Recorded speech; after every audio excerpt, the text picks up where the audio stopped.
arrival of Shri Rakesh Mathur to join us. So meanwhile, before I hand over to our chair, I have the privilege of introducing our panel. Of course, everybody knows our distinguished chairperson, Shri Vinod Zuchi. He's the former Secretary Tourism, Government of India, doesn't need any more introduction to this august house. We have with us Shri Sandeep Gupta, who is the Managing Director, Arya Hotels and Consultancy Private Limited, and the Executive Director, Asian Hotels West, is a very dynamic leader in the field of hospitality and has developed properties that cater to all the segments at various price points. And we have with us Shri S.K. Saraswati. He's ED CNS Planning, retired as member ANS, Airports Authority of India, and was associated with the planning, procurement, supervision of implementation, ground and flight testing and adjustment, training of technical professionals, and commissioning of communication, navigation, surveillance and ATM systems in India. And we hope we are joined by Shri Rakesh Mathur, who is President TSOI, is a hospitality industry professional with over 47 years of leadership experience in Indian and global hotel groups. And before I hand over to our chairperson to carry forward the proceedings of this session, so ladies and gentlemen, we are also joined by Shri Rakesh Mathur, once again requesting Mr. Shahi to kindly come up and do the honors of presenting a floral bouquet to our eminent speaker.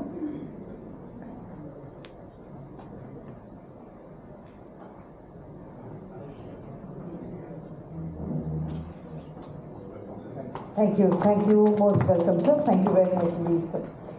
I now hand over to our distinguished chairperson for the opening remarks and to kindly carry forward the proceedings of this session. With a request, sir, if you could kindly conclude in 45 minutes the session. Over to you, sir.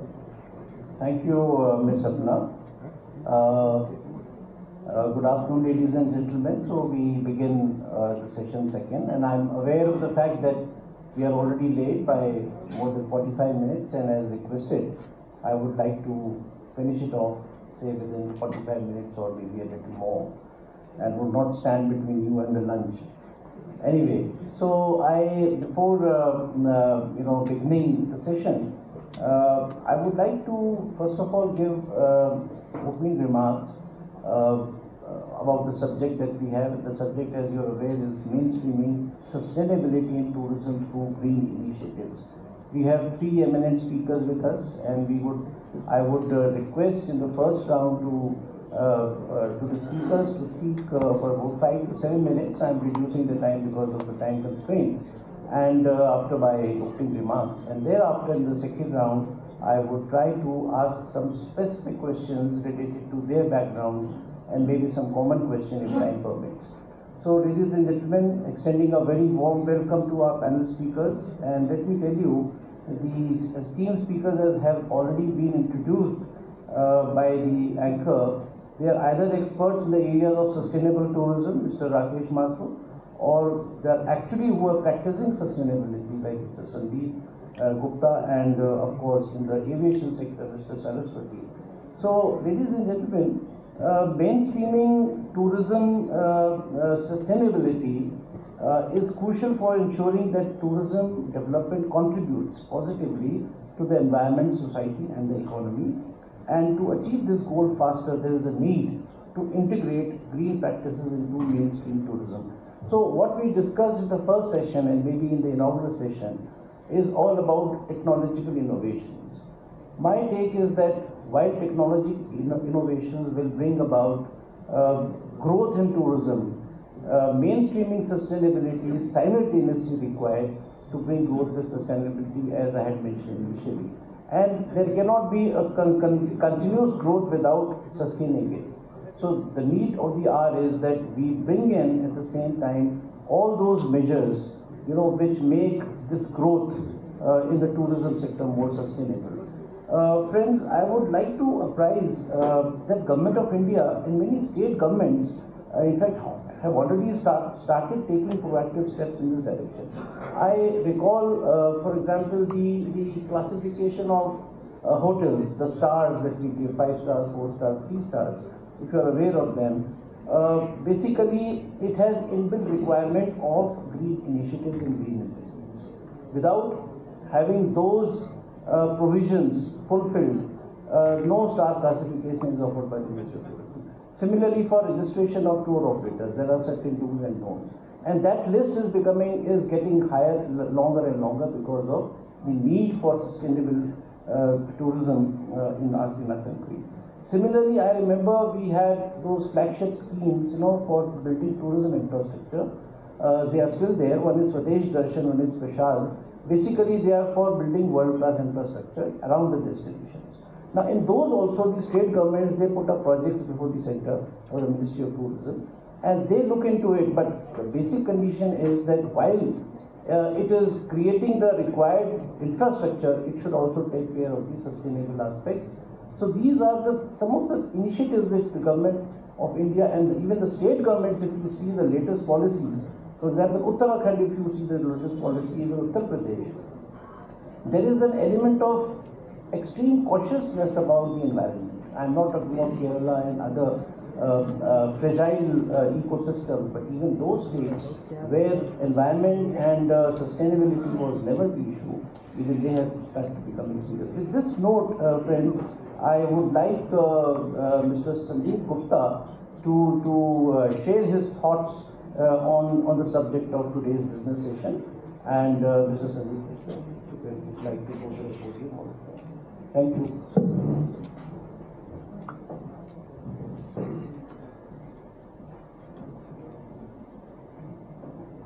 Thank you for waiting for our session. It's almost lunchtime, so I'll be brief. So, honorary dignitaries on dais, esteemed guests, friends. The subject of sustainable tourism, it's not new, but it's catching on fast, and especially in the hospitality industry from where I am. We have been in the hotel industry for almost 45 years, and I just think the need of the hour is now to become more and more sustainable. For large hotels like ours, we have taken some initiatives. It's not possible to revamp immediately, but now I think the time has come that large hoteliers, small hoteliers, new hoteliers, they all come on a common platform. And our initiatives, what we've done is trying to use less plastic, reduce plastic use through straws or whatever it might be. What we've done is also removed plastic bottles for our customer base. We've set up our own water bottling plant for drinking water, and we use that, eliminating the entire plastic use system in the hotel. We reuse as much water as possible. We use it for discharge, whatever the fluids is. And what we want to do is, to reduce our carbon footprint. And we also wanted to do as much self-sufficient energy in terms of using solar panels, but we're limited with what space we have. But at the same time, we are still making endeavors to kind of work on that and use as less energy as possible to reduce our carbon footprint, and that's our goal. So these are some of the initiatives that we have taken. And more hotel developers you'll see, especially the new hotelry, which is now more concerned with sustainable development, and wherever they are, and they are more focused on ecotourism, conservation, sustainability, and as part of their development plan. So ecotourism is a new buzzword, and protecting the environment is of utmost importance today. And so whatever or wherever you're developing a hotel or any land parcel, so what are the surroundings, what are you protecting around is very important. So in fact, I think one of the development plans our Honorable Prime Minister announced in Lakshadweep, for example. So that's an archipelago which is very sensitive for the eco environment. And we want to look at those kind of models that you preserve the environment while developing a hotel plot or a hotel land or whatever you do. So preserving the ecological environment around any such development of any kind of tourism knowledge-based development is of utmost importance. Green initiatives to leave a zero man-made carbon footprint should be the norm for any new development. And I think that's something which all hoteliers need to come together as a body and focus on that, which we are pushed through our chain, which is the Marriott, which is now almost 150 hotels strong and also developing 50 more hotels. So I'm meeting the head of Marriott soon, and that's something which the takeaway message from today's sessions that I should discuss that with him and say what is the sustainable things that Marriott should do, or large chains like Hyatt, Hilton. They should have that as a model, and that's something which we can contribute as developers. And we work with the hotel brands, we work with, of course, the government in as much ways as we can, and we do need government help and initiatives to help us make it as sustainable as possible. So we hope and we expect that with private and government initiatives, this should propagate tourism to be a sustainable and responsible industry. So I think a lot has been said about what hotel developer or hotel development should do. We need a lot of hotels. Of course, we have a lot of shortage in hotels, and like 4 lakh crores is needed to develop hotels. So with that message in mind, all the new developments that take place should focus on that, on what we've learned today. That's it. Thank you. Thank you, Mr. Sandeep Gupta. I have a small question, with regard to, the community engagement. Today, JW Marriott and its chains, they are all over the country now, and probably you plan to go in Tier 2 and Tier 3 cities as well. So, I would like to ask how the hotels can engage, in engaging the community, especially at the local level, to provide them employment, to maybe, to consume, what they produce, and maybe both in terms of economic security and in terms of participation. What do you think would be the role, Mr. So, historically, we have only been in large cities like Delhi, Mumbai, and so large cities in which we can't really work with the local community. These are very large cities of 30 million people each. So there's not much of a role that we can do with the community upliftment. In our hotel, we've also done a tree plantation drive. We help the community, whichever way we can. We work with large chains, so we work with their initiatives as well on what they do countrywide. But I'll give you an example. I was in Bikaner a couple of years back, and then it's a small boutique hotel called Narendra Bhavan, and I met the owner, and so she was telling me about the way they are helping uplift the community, uplift their farming techniques, empowering women to, become business-oriented, self-sufficient, and in terms of sustainability, and they are, and these are small hotels, and these are boutique hotels, and this is like a huge tourism destination.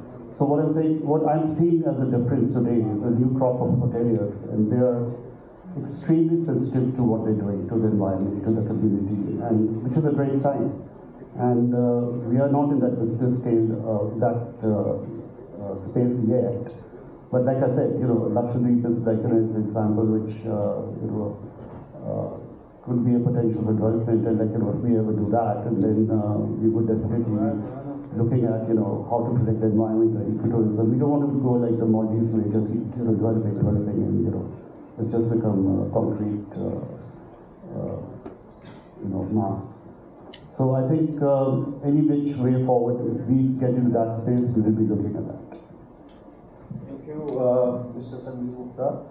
In fact, one takeaway from what he mentioned during his address is that sustainability and sustainable tourism is not a new word for the global community of tourism. In fact, I recall Mr. Bes Barua was referring to the 2002 policy, which was He was the architect of that policy. It is still the current policy of India, because the 22 policy is still in the draft stage. Now, if you see the 2002 tourism policy of India, you will find that the first line is that sustainability shall be the guiding star for tourism to follow. Now, you can imagine as many as 22 years ago, India had realized the importance of sustainability. And in fact, I would like to provoke Mr. Rakesh Mathur, who is going to be the next speaker, that STCI guidelines, based on DSTC, they were also brought long years ago, almost more than a decade ago. So the concept of sustainability has certainly been there. But gradually, the whole world, people have started realizing, especially because of over-tourism, about which Mr. Birla also flagged this problem. People have started realizing. Barcelona, if you see, there are protests against the tourists who come in. We are under tourism and they are over tourism. So basically, there is a mismatch. But things have started more from the western side. And India should realize, because India's ecological system is very fragile, much more than many other systems in other countries. So with these STCI, why I wanted to mention here is because I would now request Mr. Rakesh Mathur, who has not just been, looking after responsible tourism, but probably his organization is also catering to the requirement of implementing the STCI guidelines and maybe some certification about which you would like to know from him. Mr. Rakesh Mathur, please give your thoughts.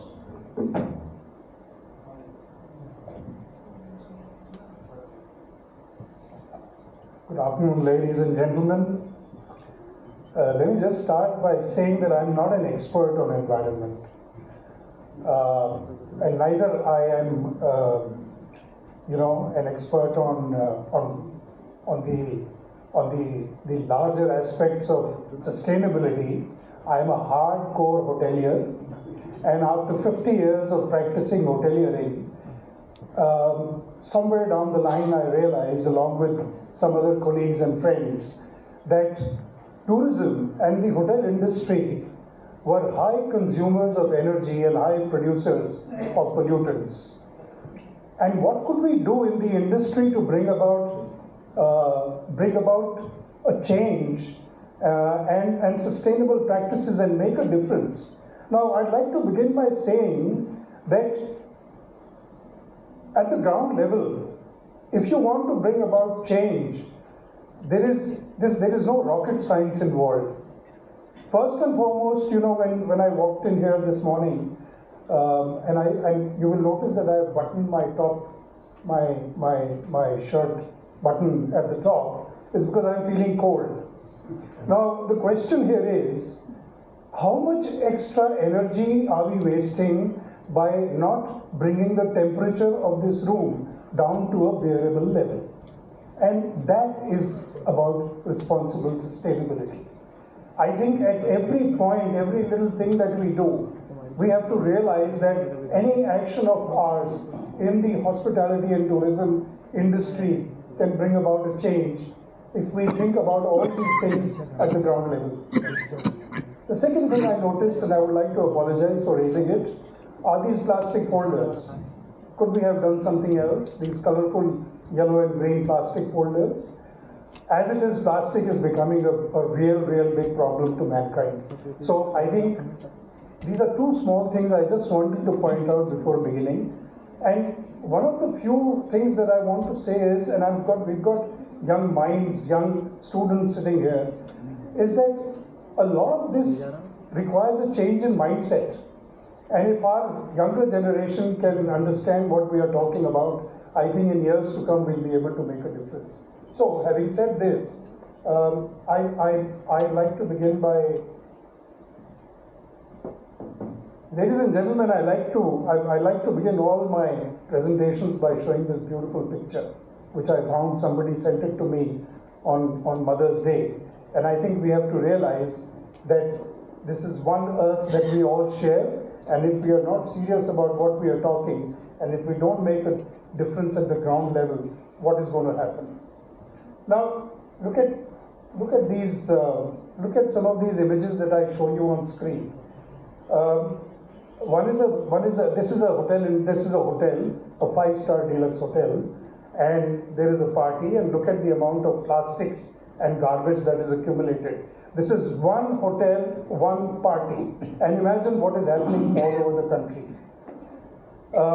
You look at that, one would imagine that's a stainless steel tray. It is not. It's a disposable tray. And what's going to happen is just going to go back into the environment. It's being used by a hotel. I don't want to name the hotels, but it's being used by a hotel for service. And the next picture there, now this is an airline tray. And that is railway catering. One soup being served, look at the amount of plastic being wasted along with it. So I think somewhere down the line, look at the small bottles of water. Mr. Gupta mentioned about changing service design of water and serving in glass bottles, but there are very, very few hotels that are doing that. The organized sector is certainly trying, but most hotels you go to in the unorganized sector will place those 20 ml bottles on your table. And what do you do with that? You're just adding that to the environment. We must go back to good old days where we had water dispensers. And these are the changes that we have to bring about. So, ladies and gentlemen, these are some pictures I wanted to show you of what is actually happening at the ground level. And how do you bring about that change? You can't do it unless and until you change mindsets of service providers at the very, very basic level. We cannot talk about sustainability in the long term. Sustainability has to be perpetual. As long as the earth is there, Mother Earth is there, it has to be sustainable. And I already said that we realize that tourism and hotels, especially hotels, are high consumers of energy and resources and high producers of wastage and pollutants. And the higher the experience, the higher the environmental cost. Uncontrolled tourism, people spoke about carrying capacity. Uncontrolled tourism without any intervention is what is causing climate change, and we are all aware of that. These are the SDGs, the Sustainable Development Goals, which are directly affected by tourism. I won't go through each and every one of them because we are short of time, but there are 8 of them which are directly affected. Now, what are the actions needed? It's always good to complain कि ये हो रहा है, वो हो रहा है, but I think from RTSOI standpoint, there are certain steps that we are taking. I think the actions needed are, first and foremost, hotels have to make a transition towards renewable energy through innovation and technology and to reduce the carbon footprint. And that is, of course, happening in a large way in the organized sector, but we must understand that almost 60 to 70% of our service providers are in the unorganized sector. So that's another challenge that we are facing. We have to redefine luxury not to be, luxury in the sense of high consumption, but luxury in the sense of being experiential. It's high experience, not high consumption. And there has to be a line between luxury and comfort. We must encourage local consumption, discourage imports which have a high carbon footprint. We won't go into details, there are so many examples I can give. Hotels must change service designs. Mr. Gupta already mentioned about water, and it's not just about serving water from a glass bottle or a glass, but also about serving what, in early days, we used to, as soon as a guest sat on the table, we would pour water into the glass, and half the water was wasted. But today, we are asking the guests, would you like some water? And when they do say yes, we pour half a glass. So there is a whole service design change that is coming about in hotels. We have to introduce environment charters for employees, which we have done. I'm going to show an example. Architects must design environment-friendly buildings and use environment-friendly materials. So even at the designing stage and at the stage when a hotel is being built, all this technology has to be kept in mind. I could go through this whole list in detail. It's all about plastics and garbage management, synthetic packaging, and The basic thing here today is that plastic bottles and synthetic packaging, you go to any tourism site and you will see it's strewn, and I showed you a picture in the earlier. What do we need to do? We must bring about a change by introducing a list of do's and don'ts and implementing them. You know, the days of being goody-goody are gone. I think we have to be very strict. At every high-density tourism site, rules and regulations must be enforced and people must be held accountable. Having said that, we have suggested, and at every platform, Mr. Zuchi spoke about sustainable tourism criteria of India. We worked very closely with the Ministry of Tourism to evolve the criteria, but it needs to be implemented. That certification process has to get going. However, in the meantime, we have been trying to promote very actively that every school, there should be an education in schools to change mindsets about being responsible citizens, where we talk about hygiene, sanitation, garbage, pollution, energy conservation, water conservation, and things like that. Display do's and don'ts at all tourism sites, introduce tourism wardens, come guides, and empower them to impose fines wherever a tourist is found violating whatever laws and whatever you want to enforce. There should be a budget for support for a responsible traveler campaign. Today, travelers are causing more damage to the environment than service providers. And at the end of it, I'll show you a very brief video that we have produced, which we are trying to promote. It's called the Responsible Traveler Campaign.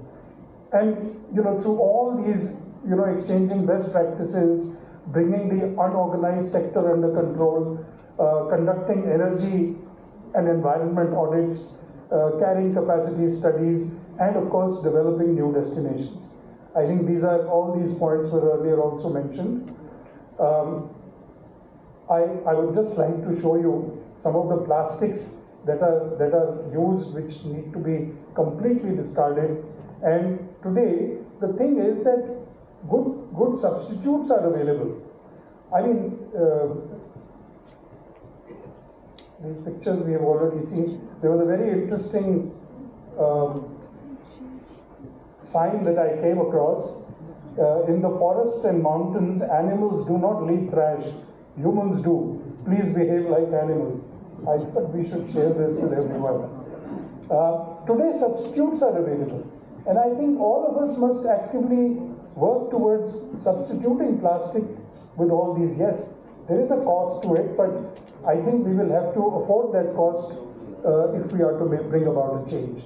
So these are all the substitutes. We are now putting bottles instead of those plastic bottles. Garbage segregation is being practiced. And I spoke about the environment charter. This is an environment charter which we are displaying. We have asked all our members to display in their hotels. And this is being translated into local language, into Hindi language, so that each and every employee abides by this environment charter. And we've made it so compulsory that even at the time of when you are giving an increment or you're promoting or you're confirming somebody, we want them to know the environment charter so that they follow the rules and regulations that have been set about.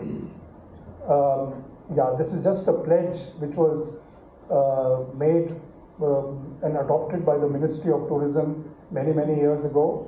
And I think this pledge is something that for having invited me after a few years. It was seemingly a last minute call, and probably Mr. Vinali remembered my name. But the good part is that I'm very happy to be connected to so many of you, and many of the things which were said today, some of it we really handled down the ground about a decade ago, and probably the time has come to revisit some of them. I'll touch upon them a little bit, but before that, a little bit of a correction in my designation. I very briefly worked for IP Global. I no more work, so just stands corrected. I am an academician for the last 2 years, so heavily getting reconnected to Professor Sanjanani today as an accommodation is very important. I teach agribusiness management at Imperial School of Agribusiness in Greater Noida. And I'm setting up a Center for Excellence in Public-Private Partnerships in Agriculture, and one of the theme remains agri-tourism. And I'll touch upon it because it has got a context on what was said today. Before that, it's just a quick start on, recap, a little bit of a repetition, but I won't be speaking much because many of the experts here have already spoken about it.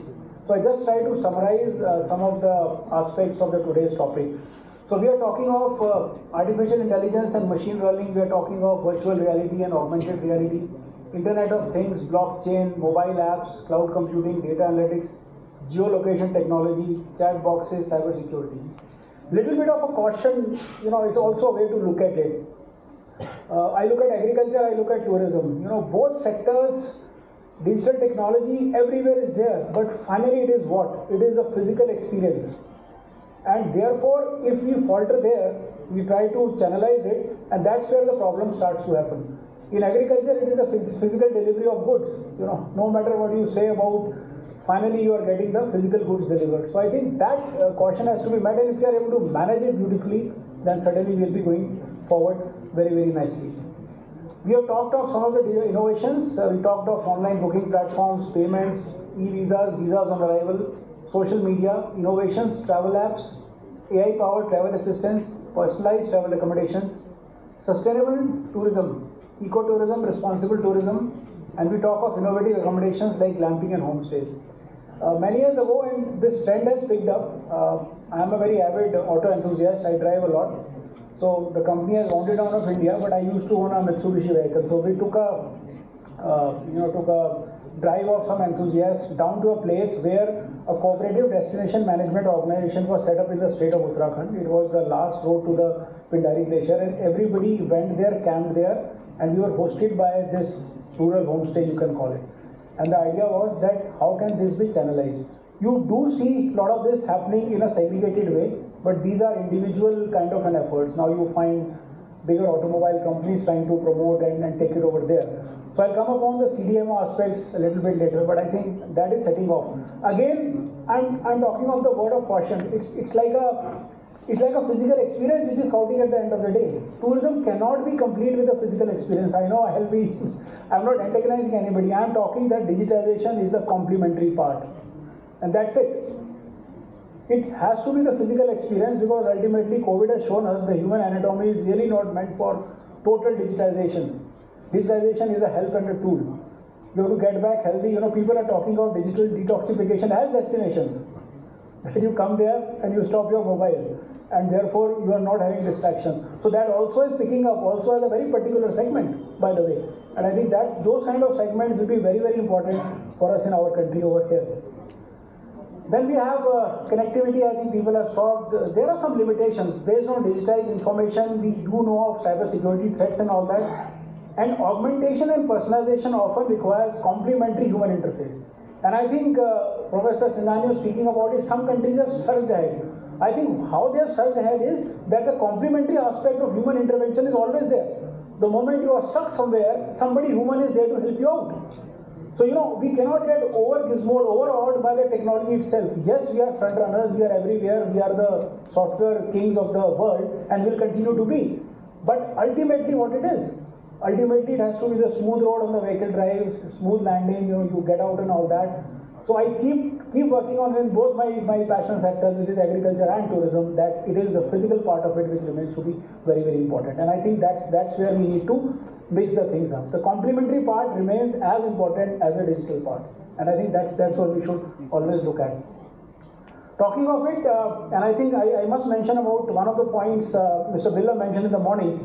He said 27 million of us are outbound. Yes, we will continue to remain outbound. Those destinations are very good to us. Only 7.3 million were tourists. Others are somebody studying. We have our diaspora there, my brothers, sisters, they go there and all that. In this 7.3 million, we go and spend money outside. The Prime Minister sometimes mentioned and I think all the tourism industry will know it, marry in India.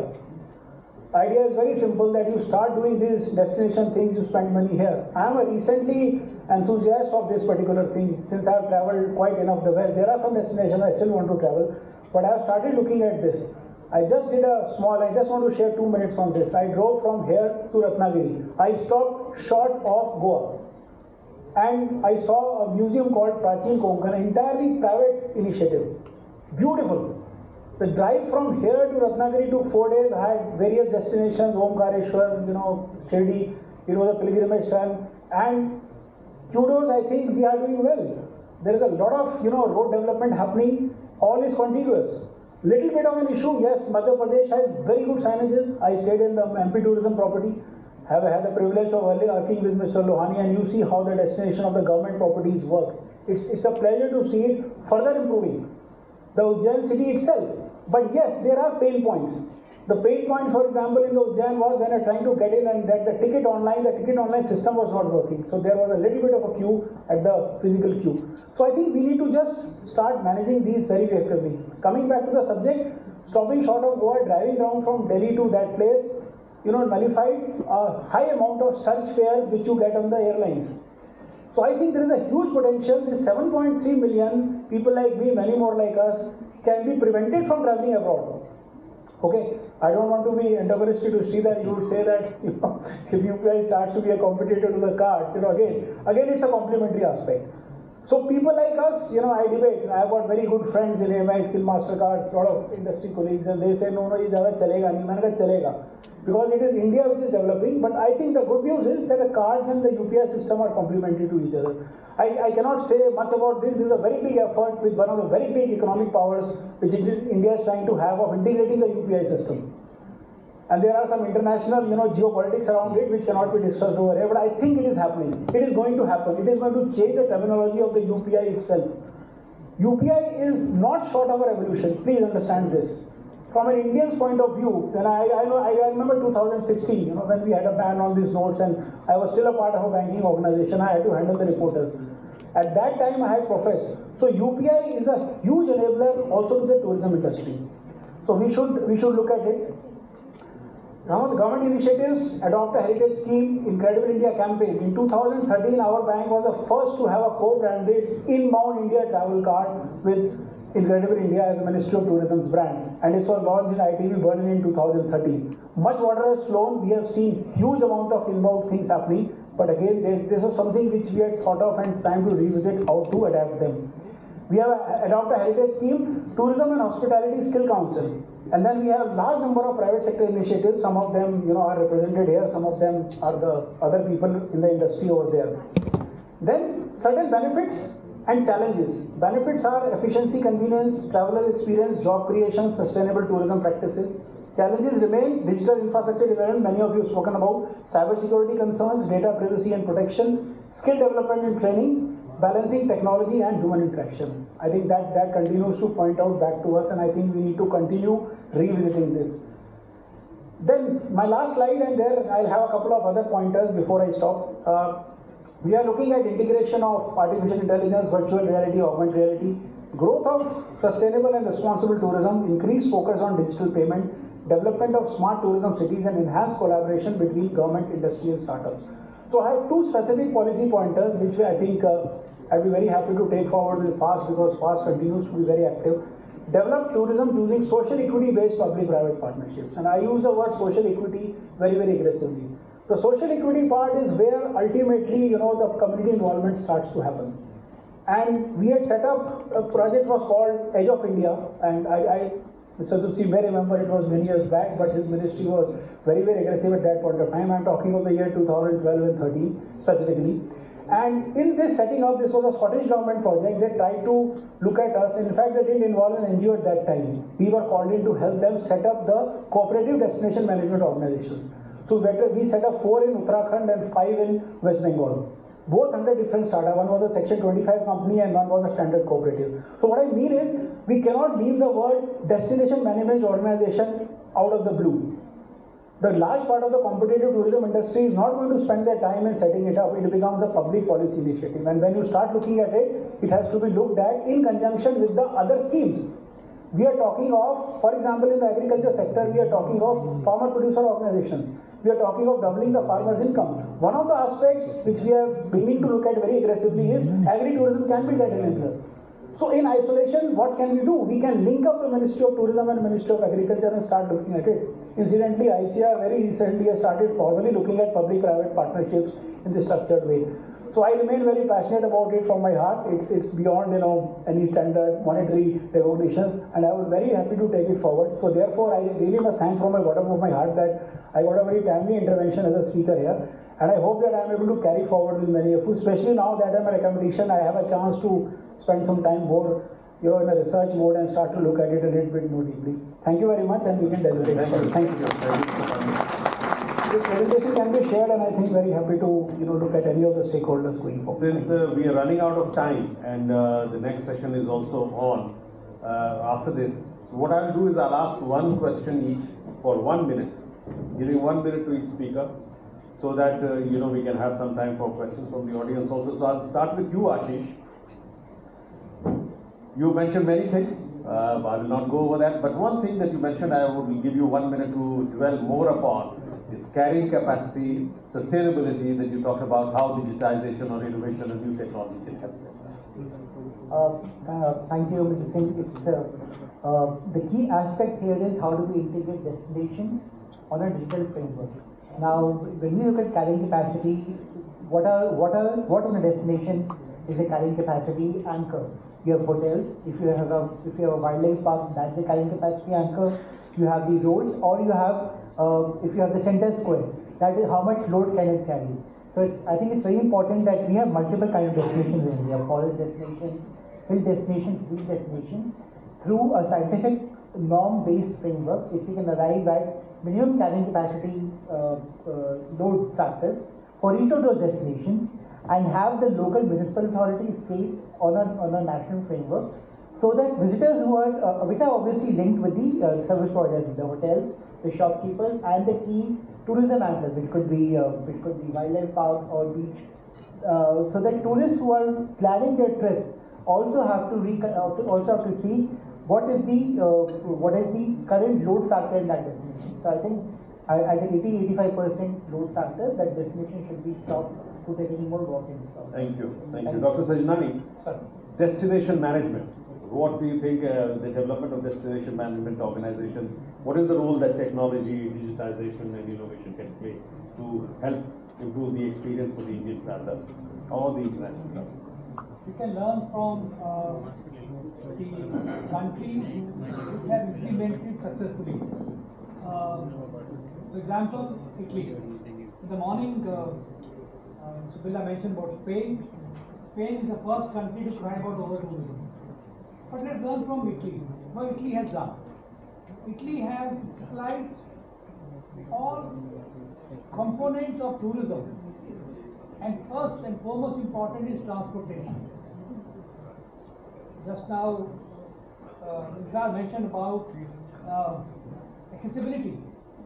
How can I ensure that yes, each place which I desire to reach is accessible, and that too with more of comfort? And what in Italy they have done is they have sliced all road networks.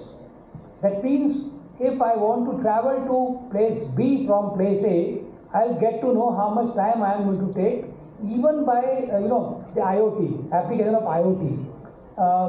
With the help of IoTs, with the help of sensors, the exact time I am going to take from place A to place B. We have been talking about smart cities. The smart cities is nothing but using those IoT-based tools and technologies to inform the potential visitors in destinations, to give them a memorable experience.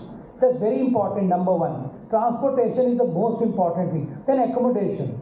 Because every place is not equipped with the same amount of accommodation units. We are very short of, we have got metros, we have got tier 1, now we are moving to tier 2 cities. But the interface between or among these metros, tier 1, tier 2, tier 3 cities, that means the aggregators are coming up, but these aggregators are big players. But what about that unorganized sector which comprises of the majority of the rooms?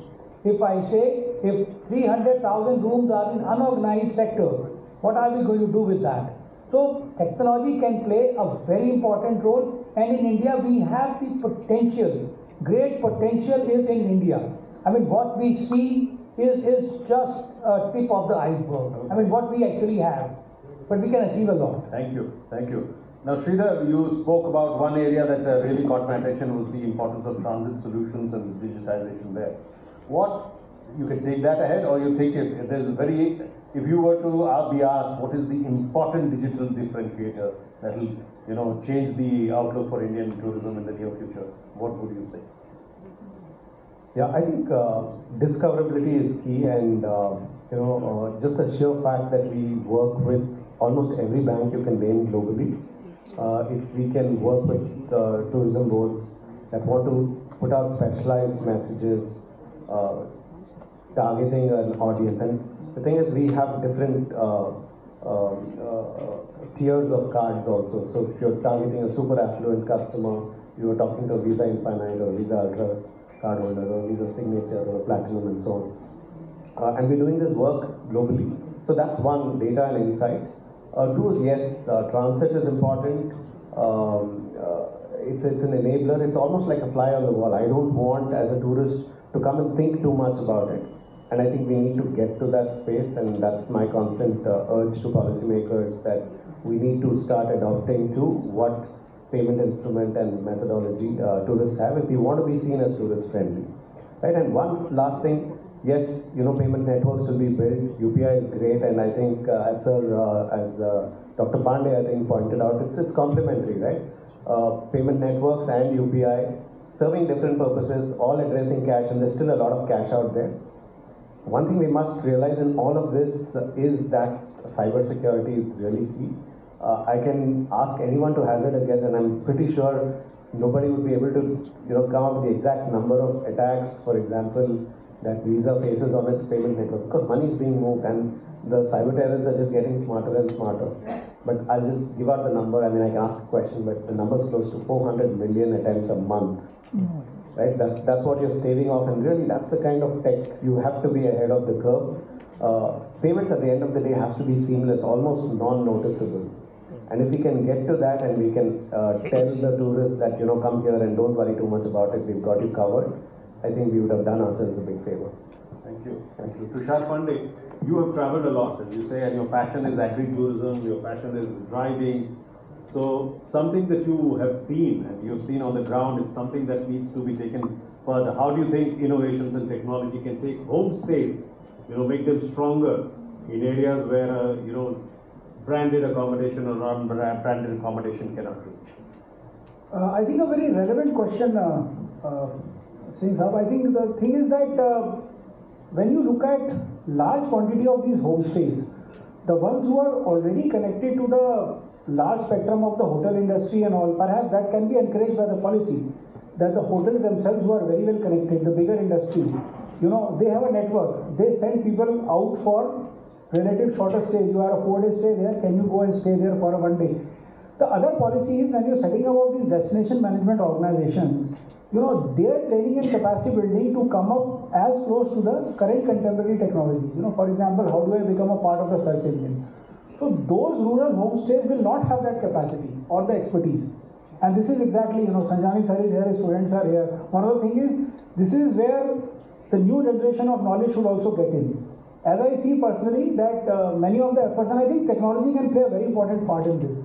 How do you get, we know how the search engines work. We get the first click and we typically go there, and even within these search engines, Agoda or TripAdvisor, it is the first one normally you enter and you start completing the deal. But where is the cooperative movement behind this? This is where the policymakers have to be work, and we don't have a template across the world. We have to set up our own template. So I think the next generation is to also look at synergy between various ministries.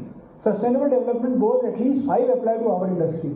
But again, these 5 are spread across various ministries. For example, in the agriculture ministry, it is largely aid to the farmer driven. Tourism industry remains cash driven. So I think it is a next generation challenge to all of you, especially the current bureaucracy who is here, that how we can match this up. I see a very strong possibility, and I see that we have to set the world template, and that remains my optimism, and we should do it. Thank you, Tushar. If anybody from the audience wants, we can take one or two questions. We are running out of time. You'll have to mention who you are and. Do we have some statistics where we can understand as to how much technology has satisfied the customer, especially the outbound customer? Maybe Sridhar would be able to answer. Sorry, sir, when you say outbound, an Indian traveling abroad? That's right. Okay. Can I try Do and we have understand the some question? Any data on how the Indian or any Indian outbound traveler has been enabled by technology or satisfied by technology? Interesting thing would be, in the morning we were talking about customer experience, and it's very, very important to understand the customer experience from the feedback, because it's very, very important for the government as such, the government organizations. Do we have some kind of feedback? Because my research, my PhD has been into the customer delight. So my focus purely was on the customer delight, as to the interface of customer delight vis-a-vis to the feedback what we have had. So. No, I think it's a great question, absolutely, and it's important to get the feedback, because many customers just walk away, right? And then you've lost the customer forever. But if you have feedback, you have a chance to address it. Visa is a company where we do not see the end customer. Everyone is just a number, right? And we intentionally segregate that from a data privacy standpoint. So we don't have direct access to customer feedback in transaction, but we do a lot of surveys, and I think in general there is survey data that's available in terms of how customers have experienced a thing, but obviously it will not be to the same scale as payment transaction data. But we do work with partners like TripAdvisor, for example, to tap into surveys and kind of feedback into the whole curation and discoverability. but I think the Tourism Ministry could look into this. I will take some other questions. Yeah, great visa. Wait. Yeah, I'm a former diplomat. Great sharing. But I would suggest, as the chairperson also knows, the External Affairs Ministry is to be associated actively in my half a dozen postings, 3 or 4 postings. I have been doing the tourism also. Lately, Sydney, Indonesia, Dubai, and Jakarta.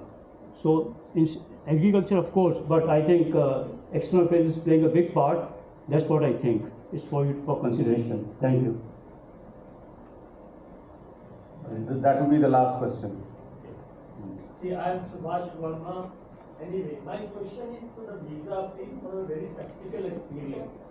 Just last month, I was traveling to Germany on a Munich airport ATM, and I had put my visa card of HDFC Bank, 500 euro. I did not get any cash, but nothing happened. I reported to the HDFC Bank.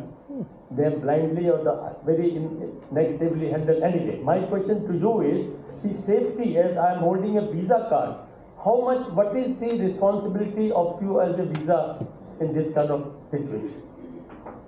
So, Visa is a payment network, right? So we process the underlying payment. Typically, we work with banks, and the banks are the interface with the customer. So in this case, I think you'll have to speak to your bank. I mean, find a way to get them to address your query.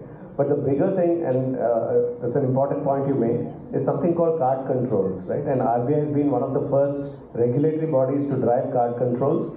You can literally, with your app, control, how much money can be withdrawn, whether the card can be enabled for international, whether you want to enable it for contactless, and therefore suddenly the card, you have much more control in terms of that piece of plastic in your pocket working to exactly how you want it to work, and that's something that India has taken a big lead in.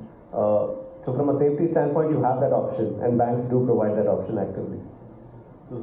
Thank you. Now we'll have to conclude because we've terribly overshot the time. My thanks to the speakers. We have 2 from industry, 1 from the CEO of Faith. We have Sridhar from Visa and the academicians who shared a broad spectrum of not only the theory but practical inputs, also insights on how digitization, innovation and technology can take us forward, which are the areas where we need to pay attention. Of course, be cautious about cybersecurity and other looming threats.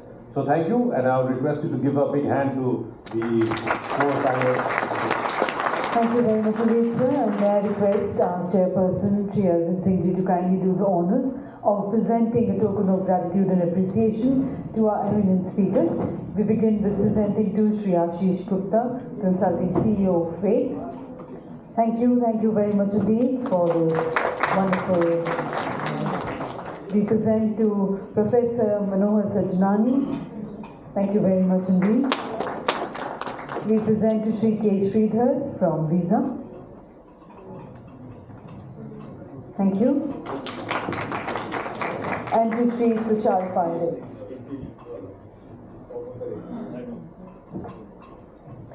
Thank you very much indeed. And may I request for a quick group photograph, sir, before we move on to the next session.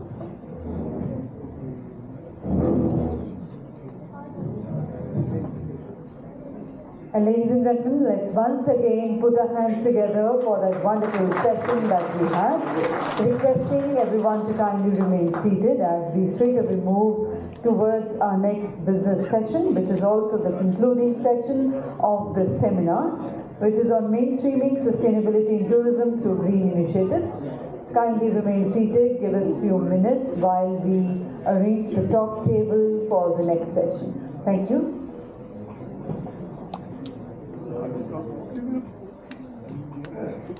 Sure.